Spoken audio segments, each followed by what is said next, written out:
Welcome, Caribbean Rhythms, episode 90, and if you're new to show, I have many new subscribers from Moldbug Showtime. Maybe you are his friends, or maybe you saw link on Revolver. But I put this episode a bit later than usual because I'm being terrorized by pigeons, a verminous flying importune bantoid. It's a flying thing from hell. You know, the cockroach of the birds. And I refuse to call it a bird because the birds are my friends. But these things, the pigeons, for past week have camped on window ledge and air conditioners. They come and I can't do anything to chase them away. I try to spray them with vinegar or this. They awaken me at dawn. With, they fight over turf, I think, like Congoid ghetto bangers. And I hear from people they hate vinegar mixed with cinnamon and capsicum, and I'm looking for toy water gun. I will fill it with this mixture, maybe it work. And by the way, as I am recording right now, it's already almost dawn here. The nice birds are awake. I hear their song. It's very possible these Congoid birds will land and start make fight while I record. I apologize if any extraneous such sound. But, lemongrass family in general are amazing herb. If you can grow it easily yourself sometime and it make nice tea. But don't use citronella. Citronella is a spray you use against mosquito. It's from lemongrass family. And yesterday I sprayed it on the pigeons, and at least I made them fly away temporarily. But we see. But lemongrass itself, if you ingest this in nice tea, you can mix with lemon and other things. It gives you a feeling of calm. And it also kills many fungus. Lemongrass, excellent antifungal. And so anyway, I managed to scare them with this spray. I hope a pack of Serbs rapes you if you disagree with me on this, But all city building regulation must henceforth call for some kind of anti-pigeon thing. It's very easy. Why not put some kind of thing on window ledges or building walls to stop them from terrorizing people this way? And I think, actually, where I am right now, storm is coming too, so they've been very agitated for past week. But anyway, if you hear them in background or, they are banging window while I record, I have to apologize. But I try keep only highest recording standards on this show. Did you like quality sound on last episode, a new introduction? My Barbados sound man, he fixed this show, make excellent sound. I'm told this is best recording quality podcast, although it's not really a podcast. I don't like podcasts with meandering, low intensity, low focus discussion. This is more schizophrenia radio show.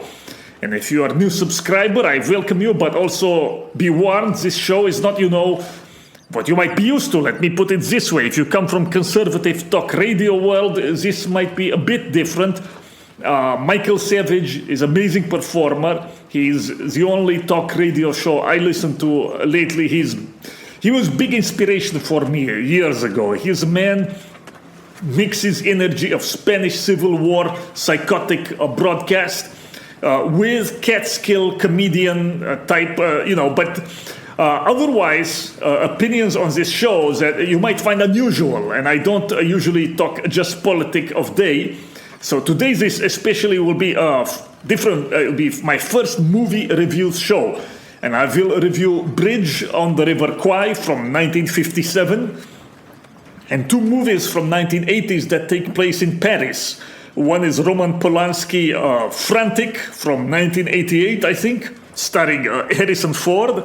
And the other is a movie very few know, but one of my all-time favorite film, Mauvais Sang, or Bad Blood by Leos Carax, which is from 1986. And this is French, maybe unusual movie, but all three choices come approved. I tell you this special news, all my film choices come approved by John Milius, the legendary maker of Conan the Barbarian, many other movies of power, Red Dawn and this. His daughter, Amanda, tell me he liked all of my movie choices for you today, and he has similar taste, and you think I joke, but This is completely true. You can see the tweet where Amanda Milius, his daughter, referred to both of us as patriarchs. This is great honor. She says this, and he likes these movies. So only the best for my audience. Now, on opening segment, I will tell you something about movies, what I consider good movie and this. Let me start with the bad, which is what I hear from friends in Hollywood. And yes, there are frogs inside Hollywood also, as anywhere else in America, by the way. It's just they don't have power or decision-making authority, but I have informations, and they tell me Hollywood are very much set on there not being allowed another John Milius ever again. And in fact, white men who are younger and who are aspiring directors are told quite explicitly that basically they have no future in studio system. It's all going to be woke BIPOC from now on, and yes, in this case, BIPOC does mean gay niggas. And the decline in quality and possibly the continuing fall in revenue will not mean anything for the movie makers, because just like North Korea, you have state-funded media entertainment in North Korea. You can see it's very entertaining when they have rocket launch. They have a all-woman band and high production event. Actually look much better than many American movie show. But Hollywood also is similar as state media, and it will be rescued by bailouts as a heritage all-American institution, no matter how much money they happen to lose on crappy movie they make. And look, there is a reason they do this, okay, which is that movies, and they don't realize that the movies they make now are not effective. It doesn't matter. Movies as such are in many ways, I say this in my book, movies are in many ways the holy grail of modern culture. And if we could get people on our side to make movies that can be seen by many people and series and this, but state organs know this, they will not let it happen, and they will run Hollywood and other regime outlets at a loss if they have to, as well as shut down anyone like us, anyone who smells like us.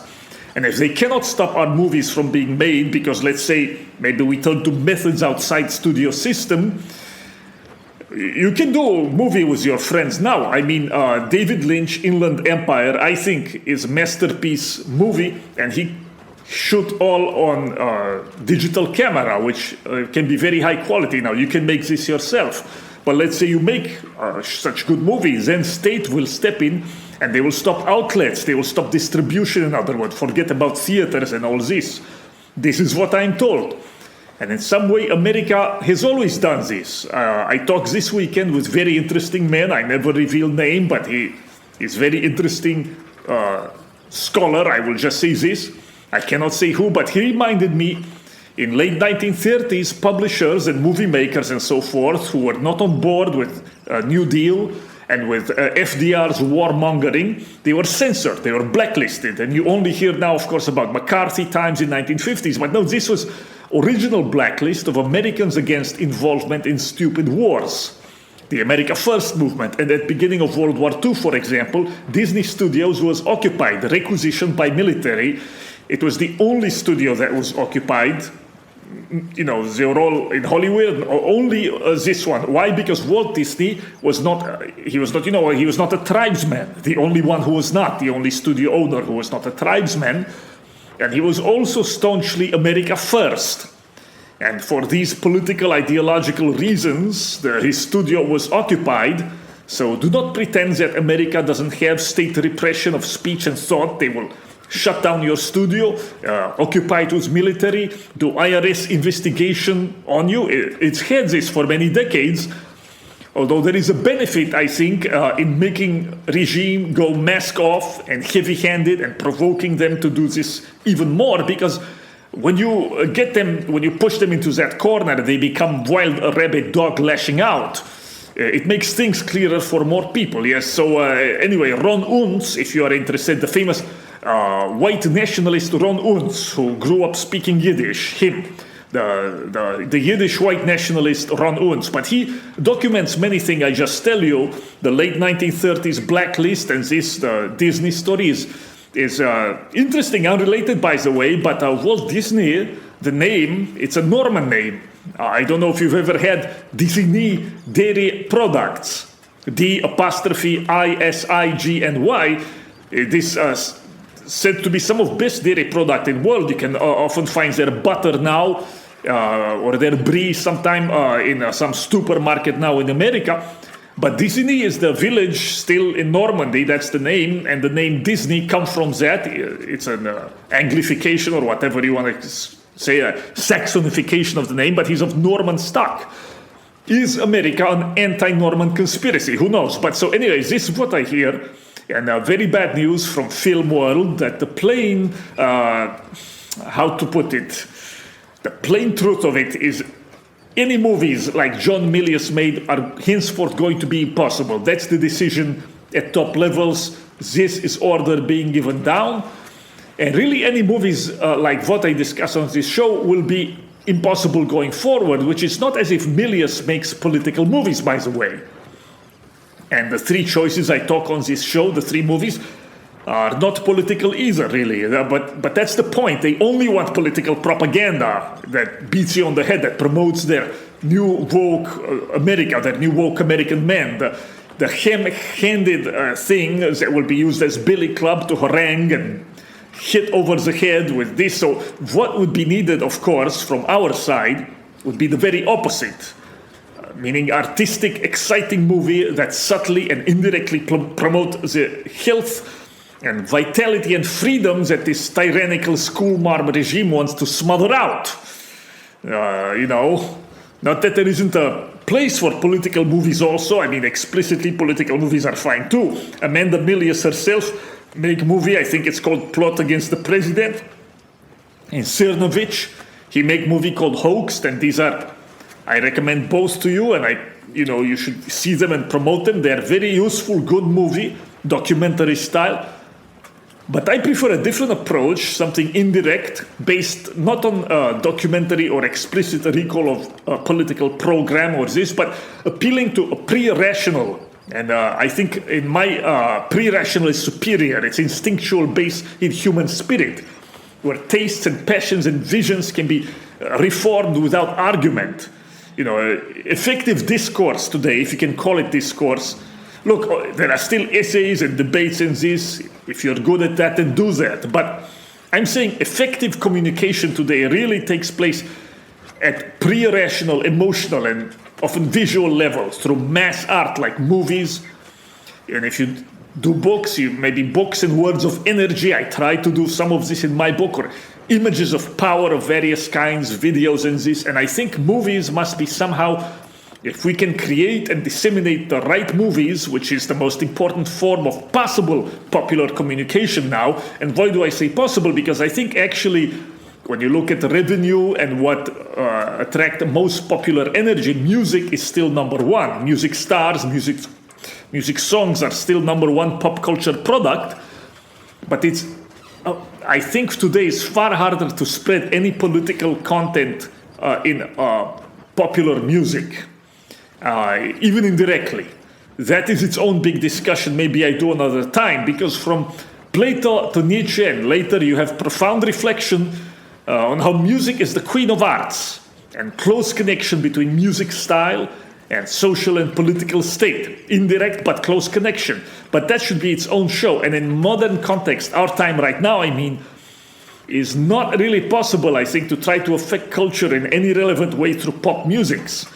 So Zoomers, for example, they listen to a lot of hip-hops.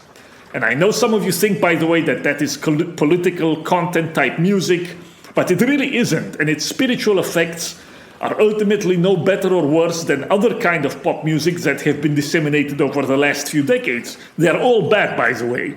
But their effects on political and social life are independent, really, of the lyrics and of whether it's blacks or Jews or Irish or WASP who make it. So it's a bit of indirect problem here as well, but regardless, it's hard to reform music, whereas with movie, quite different. When it comes to movie, you take, for example, Mel Gibson, and you take just two of them, The Passion and Apocalypto, and the last one in particular, Apocalypto, because it's indirect, and when it's indirect, it doesn't trigger the self-defense ideological mechanisms.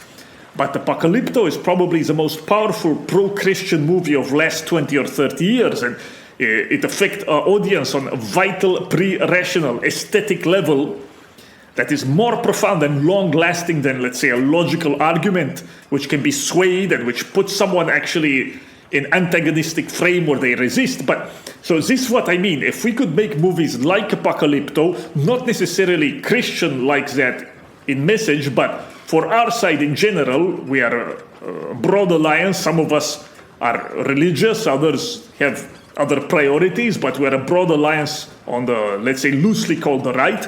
But if we could make movies like Apocalypto, this could be very effective. This is my hope. And through, how can I tell you this? Look, there are obstacles, okay? There are many obstacles with this, but what I tell you right now, really, you can forget conservative, Republican, whatever, but just a straight white male, or I imagine even a virtuous mulatto who wants to make great movies that are not laden with woke crap or saccharine moralism, this is main obstacle. They will be shut out of New Hollywood and even out of any distribution platform possibly. Excuse me. So this main obstacle. But while I recognize this, I still hope maybe some of us can make movie, because there might be ways around it. Either, let's say, an independent platform gets developed, some Netflix type platform, either for movie or virtual reality or this, or if not, then for a time maybe we can still sneak in some things through their own channels in some way, on because maybe they will not, if you can camouflage yourself, maybe they will not spell you out yet. I don't know. On Netflix, there was recently a series called The Last Kingdom. It's about the fight of Danes, Vikings, and Saxons during the reign of Alfred the Great in England, which I'm surprised this movie got made, series, it got made. I'm surprised it got made. But then again, people forget this got made in 2016. And in 2016, there was a brief and genuine opening around that time for very new such things. So anyways, the practical problem of how you'd make and promote our own movies, this is something for us consider, because, like I say, is holy grail of modulating the culture and thereby the political passions of the people over the long run, which in modern time, the long run right now does not need to be very long. You give me a movie studio and let me broadcast my psychosis in brains of millions and without censorship, and I promise you, in 5 to 10 years, I can turn America into fertile estuary for someone like Gabriele D'Annunzio to arise. You see, I promise you this. But now I go to break. I will be right back.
If I ask you to remember your most significant night dream, what would be like? For me, always dream that is entirely impersonal is the most attractive.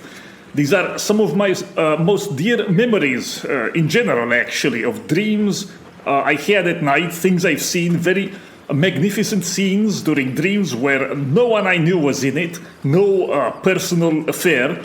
And often I was not in the dream either. It was like movie about other and strange men with unusual visions and plans and of their adventures in demonic dream state world. And I say like a movie, but it should be other way around. It is a movie that is like dream, or should be. And Camille Paglia is right on this much, that cinema was the creation of dream state explicitly was in some way inherent in Western artistic tradition from beginning. And it may be its crowning peak. And the transfigured visionary materialism that she believed was born in ancient Egypt, and then it was much extended and made to blossom by the ancient Greeks, this visionary materialism, she calls it. And yes, she says the Western eye is born in ancient Egypt. And the beginning of her book, Sexual Personae, where she explains how this works, and the first 2 chapters or so, I think, of that book, will stand time, will be remembered maybe as book of one of greatest Nietzschean aesthetes.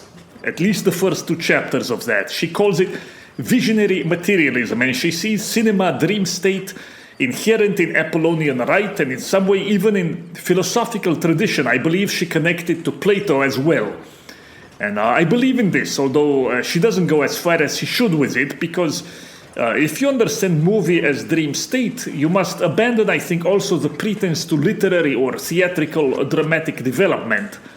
And so, in some way, yes, technically you can say cinema is extension or outgrowth of theater, but in that leap, I think theater is changed into something entirely different qualitatively, because how you experience image from screen into the brain directly is different from how you would see it on stage, let alone in a book. In other words, cinema is not just a film theater. It accesses emotion and impulse of audience by very different path, and it's misunderstood by filmmaker when he tries to ape theatricality or opera, or worst of all, when a movie maker tries to be a novelist or a psychological novelist, worst of all. And I myself, when I watch movies made right now or series made now, I feel a lot of stress. And I think because the writers are trying to follow a formulaic scheme of so-called narrative tension, and they introduce all kind of tension. And, you know, they're following this badly understood Aristotle. They're trying to model movie and visual writing on, they're trying to model it on theater and drama, which their notions, by the way, don't even come from Aristotle, of course. It comes from a theatrical and novelistic tradition that is then popularized for mass effect. And what comes out the other end of this by our time is, for me at least, it's a feeling of stress. And I just find it annoying. It's always about, oh, here is protagonist, and here are obstacles he has to overcome, and here are the problems in he's getting his own way, and finally he changes, you know. And this is considered the height of dramatic writing for them, to show how main characters change or learn something, often with a moral lesson. But even when there's no, let's say, heavy-handed moral lesson, I find this whole formula annoying. And again, it's stressful for me to see it over and over again. And so you might say now, well, Bep, this is because you watch too many movies.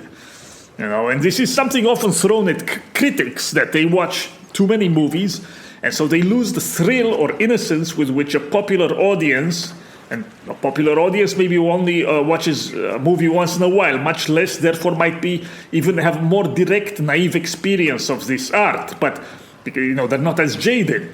And I think this is generally correct attack on the film critic, who, you know, as literary critics go, the film critic is usually the lowest IQ, the least educated in matters of literary or art history, the most conventional, really militant conformist type of intellectual serf, usually.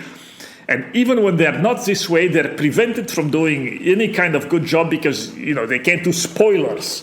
And so when such usually very status conscious and dumb person of no aesthetic preference, when they review movies, they grow jaded after seeing too many, and like porn addicts, they always need something new, So like it is like internet addict.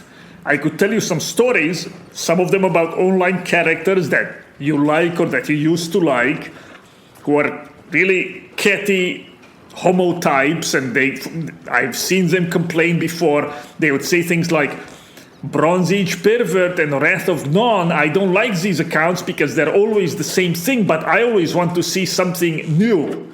And that's a kind of internet addict talking. Someone who doesn't believe in anything really, has no real preferences besides he needs his fix of fake novelty. But the truth always stays the same. Okay, so now maybe you hear the pigeons have already arrived. They terrorize me. This is out of horror movie. God, they're in front of window. Okay, listen, I'm not telling you this for dramatic effect. I have to genuinely apologize for any extraneous noise you might hear. But so this, what I'm telling you, there are these critics and other internet type addicts and porn addicts. They always need their fix of something new. But as I tell you, the truth always stays the same. And so it's better to repeat the truth. I prefer to repeat the truth in variation. The truth always actually has a beauty about it, even if it's a stark beauty.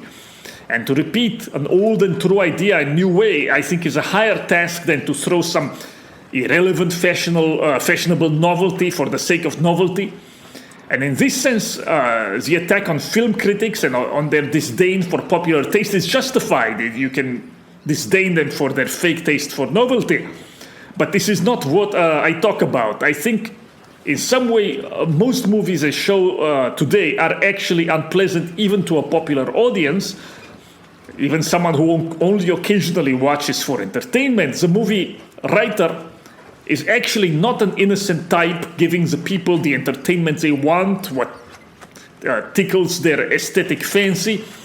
The movie writer is actually someone often always look over their shoulder. They're hoping for a pat on the head from intellectuals and from these critics I mentioned now.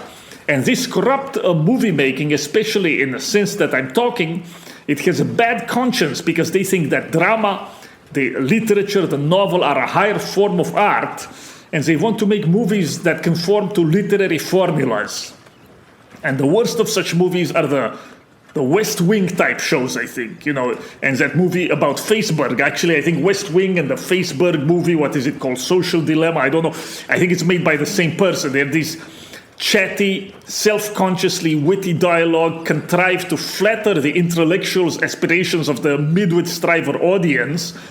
Billions is like this too. If you saw a recent episode of Billions, it kept getting worse and worse, this series. And the dialogue is this kind of choppy Reddit man talk, very heavy also with stupid allusions to what passes for culture in those parts. Obscure pop culture and obscure sports allusions in this, as if that has any meaning, to try to intimidate really audience with false learning, and also to flatter a portion of the audience that, they feel in and this. So, and then there are those movies that are purely intellectual exercises that are just basically filmed experimental theater pieces. If you've ever heard of this, My Dinner with Andre is one of the worst of them, if you've ever heard of this movie.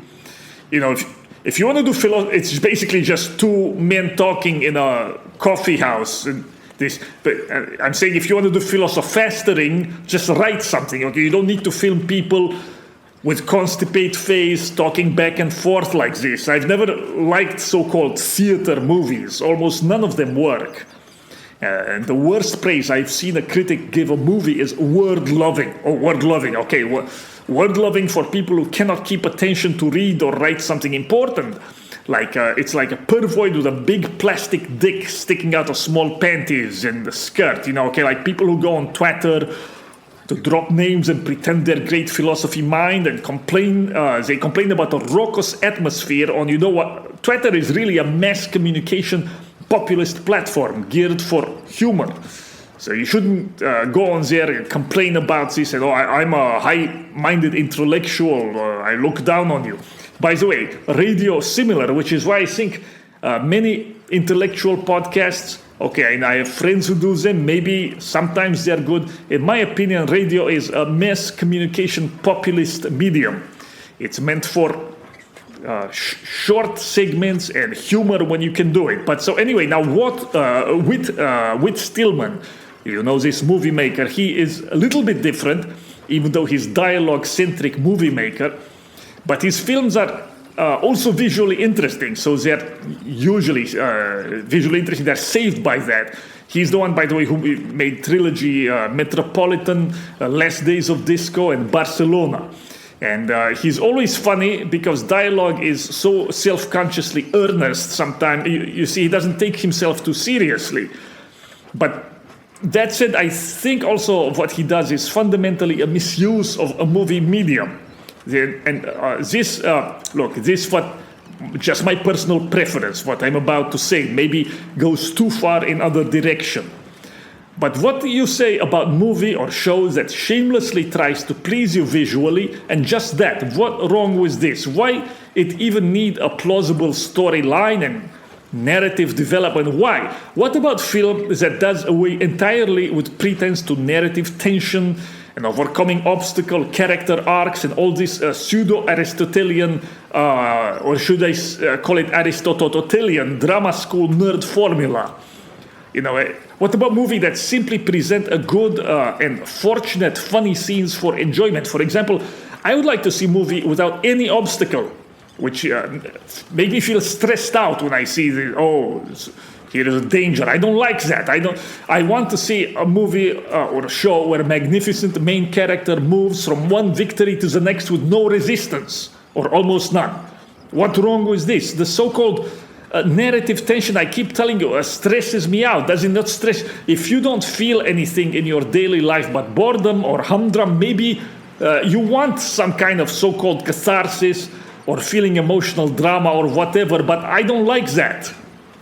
You know, my day-to-day life in my own mind is psychosis and drama already. I don't need that when I watch a movie. You know, to me, the most unwatchable parts of these shows are conflict scenes. I don't know if when you get basically BPD woman, it's always a woman is crying or emoting, they're having a fight with their lover, and this.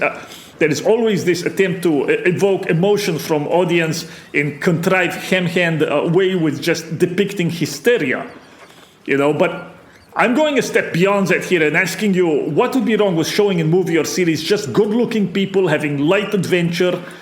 And beautiful visuals and this? What is purpose of introducing problems in a script? You know, when I know you think the purpose is that without it you wouldn't be able to maintain interest, but I'm not sure on this. Remember movie The Beach with Leonardo DiCaprio? Many of you have seen this. I enjoy this movie, but the best part of it is the beginning, the first half. The first half is pure escapist adventure when you have Leonardo DiCaprio and he's young and good looking and he's adventurous and he's looking for secret island beach and meeting people. And and then he finds it. But after that, it becomes stressful. And the resolution of this stress at the end, it didn't leave me pleased or edified or anything. You know, by the way, this is an excellent movie. I recommend you watch. And actually, it's one of a few movies where I agree with its politics and its moral message at the end, because it's an all-out attack on the hippies and on hippie mindset. But I could have done without that. I wish the whole movie would have been like the beginning, and I would have not gotten bored with... Quentin Tarantino did a similar recent thing, movie Once Upon a Time in Hollywood, I think is called. And I think this is his best movie because he's having fun and it's pure fun movie. The problems presented are absurd, so they don't affect you. Really, it's an excuse for him to show cool white men being cool and awesome and doing awesome thing. What wrong with that? You know, it's his best. Similar, movie Crazy Rich Asians, okay? And it's almost perfect idea for a movie because it was an excuse just to revel in opulence and showing luxury lifestyle of Singapore rich, and that, they live this very Trump-like way of life that kind of way of life upsets the IKEA upper middle class that runs the United States with their fake modesty and this. But the rich Asians of Singapore live very much like Trump in this opulent, new rich way. And they should have just shamelessly shown that and enjoyed it. But the makers of this movie didn't have the courage just to show crazy rich Asians. They had to introduce some stupid plot about overcoming obstacle and difficulty and poverty and this, which really adds nothing. It was an annoyance to the movie. And similar to this, also a series I liked quite a bit. I talked on show before about the original Gossip Girl. Is again almost perfect show. It's funny, it's light, reveling similar in the high-class life of Upper East Side old society New York, and of the youth of this class, which leads very irresponsible, fun lifestyle. And I repeat, to those of you who think that this is the elite, which is actually a real elite, but if you think this elite is the problem in America, you're very wrong. The problem is not this, but the fake elite, the usurper occupational elite, the upper middle class and all its striver faggot moralism, which is represented in this show, Gossip Girl, by the atrocious character of Poor Man Dan, right? So he's the one the audience is expected to identify with, and he's the one who introduces all the problem in the show, and he's presumably there to teach these shallow socialites a thing or two about being a decent person, Actually, the show is quite smart in a way, because although this is the surface pretense, it actually, the writer of this show, who is an aristocratic woman who grew up in that Upper East Side world, she's of German background, I think. And I don't know if she wrote the show, but whoever did it did a good job, even in this sense, because under this pretense, it actually does show the upper middle class to be the double-faced, backstabbing strivers they are. And really, they're the source of all the fake self-righteous morality running America right now. Remember, it's not the rich characters from Gossip Girl. It's not the Waldorf types. It's not even the new rich, the Trump types even. It's not the Auerspergs or the von Bülows. Watch Reversal of Fortune for this, if you want to see the royal Austrian Auersperg family, and they married into American money and this. And many of the Auersperg family also fled to Uruguay and Argentina after World War I with some of their wealth. But it's not these people, the real elite, who are running America now, but the likes of, let's say, Dan in the show Gossip Girl. In other words, people like Zuckerface, right? It's Zuckerface class. I'm not saying it's Zuckerberg himself, but it's the Zuckerface type of smarmy people, the West Wing enjoyers and this, the Reddit enjoyers. That's very much a middle-class striver and upper middle-class pathology, not an elite one. So no, I'm sorry to tell you, Meti Iglesias and these people, you're not elite, okay? If your name isn't something like Auersperg, or in American context, if you're not one of the three name people and so forth, you know what I mean? You're not elite. Anyway, I went on tangent here, but Gossip Girl approximates what I talk about. And also movie Fletch, if you've seen Fletch, about Los Angeles investigative reporter detective played by Chevy Chase. It's pure enjoyment of humor and weird scenes, with very little pretense for narrative development and so forth. But why not make crazy rich Aryans? Okay, you don't need to call it that. But let's say you make a movie, or let's say mini-series show about Southern California youth in the 1950s to 1970s, just winning and enjoying themselves with beautiful scenery. Do you know what rage this would inspire, by the way? Think what rage, and not that this is why you should make such show, but you should make it because it would be aesthetically enjoyable, and if you can make it visually powerful, where you have pure immersion in pleasure dream state. I repeat to you, I have already enough drama in my head. I don't want also to have this when enjoying movie, which is different from novel. In a novel or theater piece, where even if you don't, let's say, read the theater piece and you watch it on a stage, the visual aspects of that stage piece hit you in very different way from cinema. Okay, or when you're reading, when you're reading, it's mediated.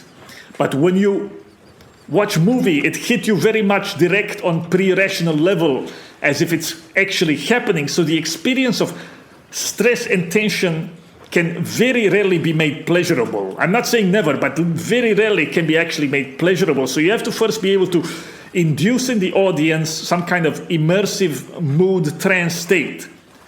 So I don't like to be stressed, and it really bothered me also to see outputting of emoting on screen and this to be spun into a BPD state by a hysterical crying woman. I think also maybe of athletics movie, and I think athletics movie could be very good. There are many sports movies, right? Sport epic movies, you know what they are. They run by a formula, and the athlete has rivals, and he loses many times until he finally wins. But I find that process, first of all, I'm tired of it, and it's stressful, and it doesn't really tell you the truth of anything. You know what? What about a movie where the athlete just wins throughout at every competition, where he never loses? I would like to see this, and no, it would not be boring, not if you do it right. Think of, I could make maybe, or someone, I ask Mel Gibson's to do this. I ask David Lynch to do this. Make ancient Greek movie about ancient Greek athlete, about a runner or a martial arts athlete who goes from one victory to the next, and all suffused with dream trance state and Apollonian religious aura and gravity. Okay, you understand how much of aristocratic religiosity is centered around athletic competitions. Well, this is, okay, this, what I've told you just now is, you could say, my unusual taste. Maybe I watch too many movies, okay, but I would like to see more such movie where there is this, at least this total immersion in the moment, in the scene, in the visual aspect, and the focus is on drawing you into a dream state and a mood, an atmosphere, where if you remember some strange dreams, there are sometimes extreme emotions actually involved, but they're sudden and transfigured, and they do not carry the weight of daily life and stresses. They are usually about very obscure things. They are demonic emotions in some sense, not everyday emotions. And cinema, I think, is meant to evoke this, and not to try to ape what literature and drama do. Anyway, Mulholland Drive, by the way, is similar such movie, but I will devote a show to it just to Mulholland Drive in future. I will not talk on this show. Anyway, I will be right back to discuss particular movies today. Thank you.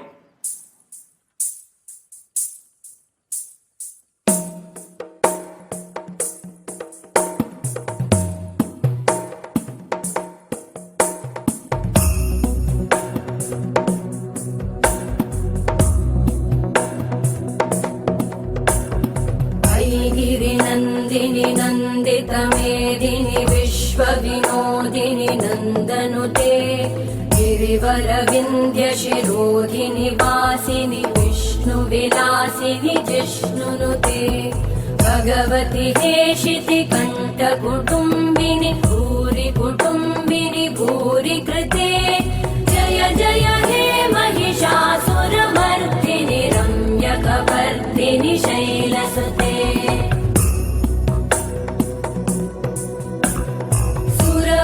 वर्षिणि दुर्धरधर्षिणि दुर्मुखमर्षिणि हर्षरते त्रिभुवनपोषिणि शङ्करतोषिणि कल्मषमोषिणि घोषरते तनुजनिरोषिणि दिविसुतरोषिणि दुर्मदशोषिणि सिन्धुसुते जय जय हे Mahishasuramardini रम्यकपर्दिनि शैलसुते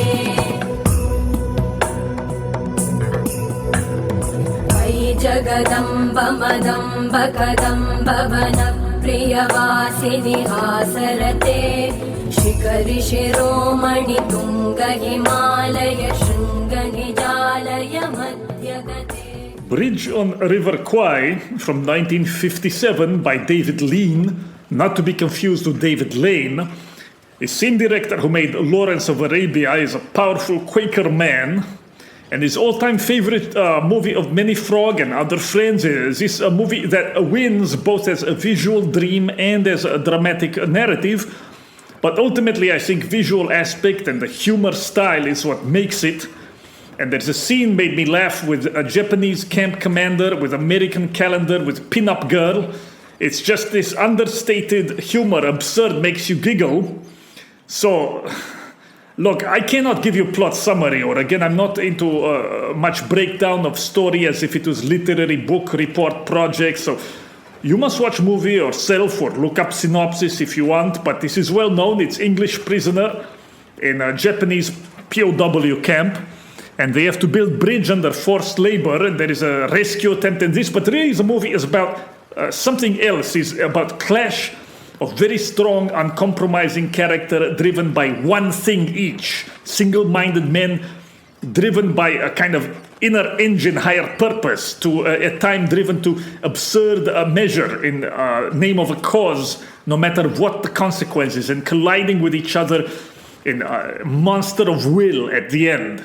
It pulls no punches for major normie movie in this way. It's the kind of collision of wills type movie that Quentin Tarantino wishes he could make, but he's a baby compared to David Lean. And it's also a good study of a national character. You see national character best in conflict situation like this, when it is elevated in middle of wilderness. It becomes very sharp and clear. With Alec Guinness, he's playing a British Colonel POW who enters Battle of Will with Japanese Colonel Camp Commander, and each of them is Avatar, a pure version of English and Japanese ideal officer, soldier. It's a duel by men of the same soul.